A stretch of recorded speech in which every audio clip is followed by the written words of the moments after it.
everyone. So I am the last discussion of chapter 8, and our discussion for today is all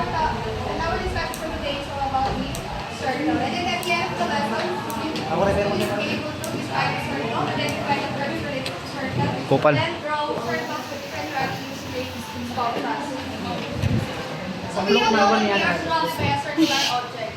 It could be pizza, ball, yes, coin, and anything you can see as long as it's a circle. So can you give me another example of a circular object? Ball. Rain! Rain! Watermelon. Yes, watermelon. No. Okay. Rain. Rain. Yes. Rain ba, rain? Anything you can see as long as it is a circle. But do you know what is a circle? Wala, teacher.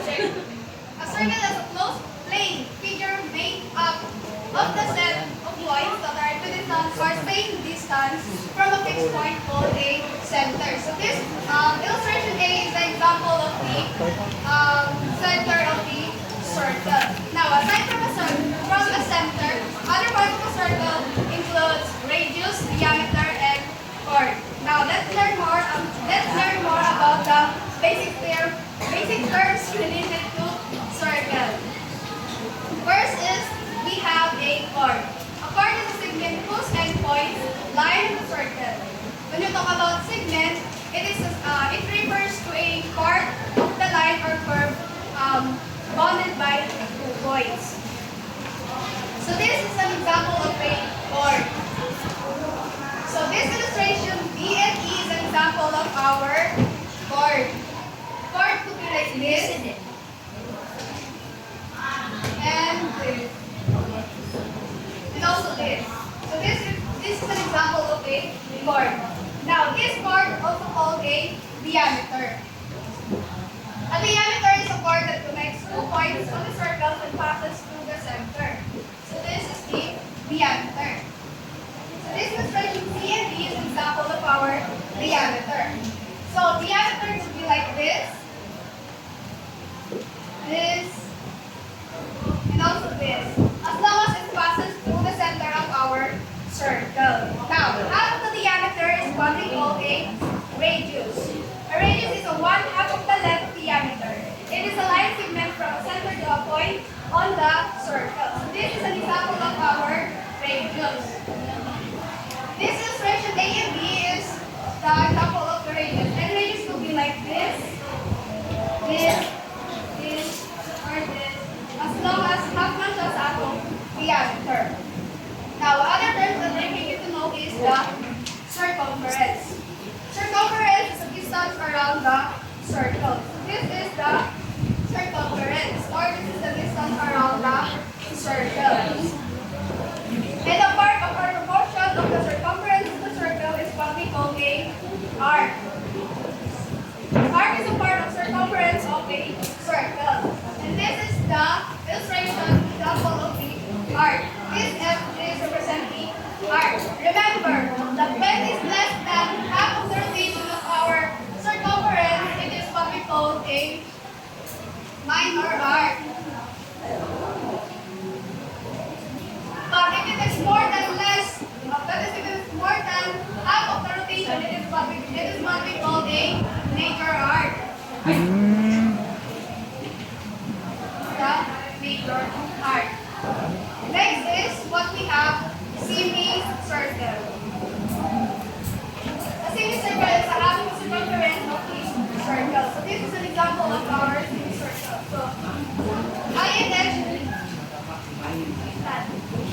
H and I is an example of the semicircle of the circle. Or ang semicircle is half lang siya sa atong circumference. Kanina. So this is the half of our circumference. That is what we call semicircle. Okay. Now, since you already know the basic terms related to circle, let's now proceed on how to construct a circle.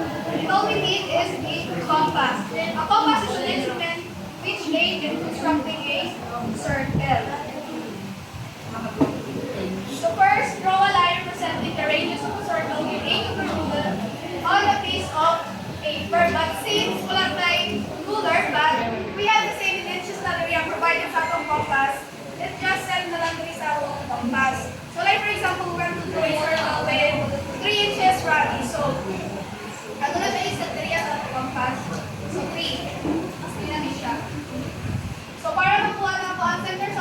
on paper, I just folded it into two para mas minimal ang circle. For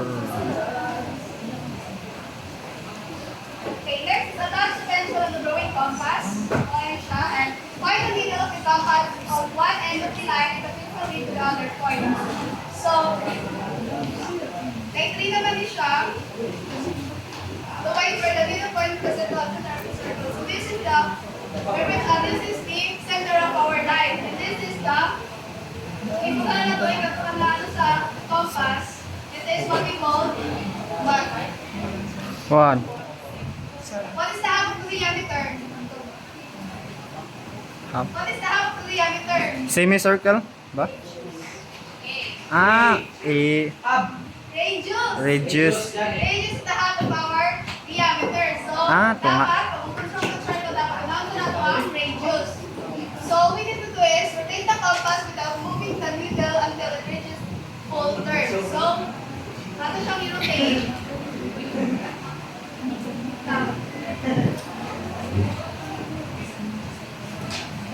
And then, sa mga construct circle. So, that's how to construct a circle. So, let's have a can I have 4% of it look like that? Ano, go!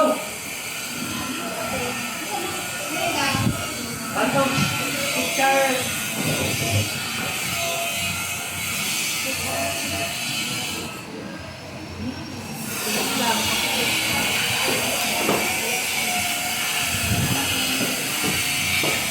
Okay, group 1.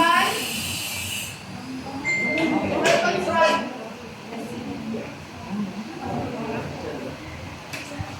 Group 1 will construct a circle with 5 cm radius, and then group 2 will identify the letter more than diameter. Okay,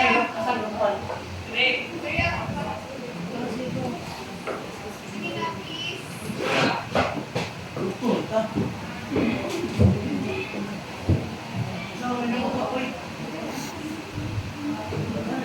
Tama rin yan. Compass. Circle of it. Otome. Okay, look to it.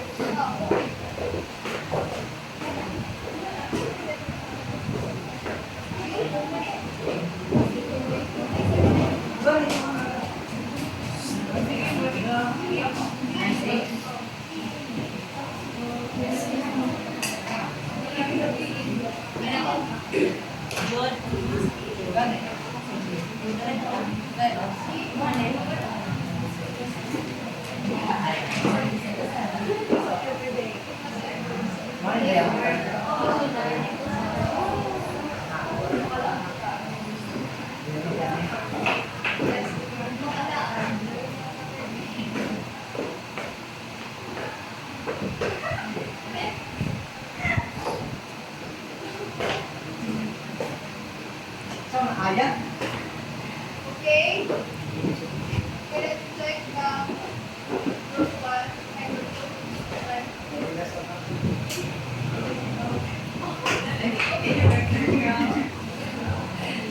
Group 1, construct my CM Randy and right.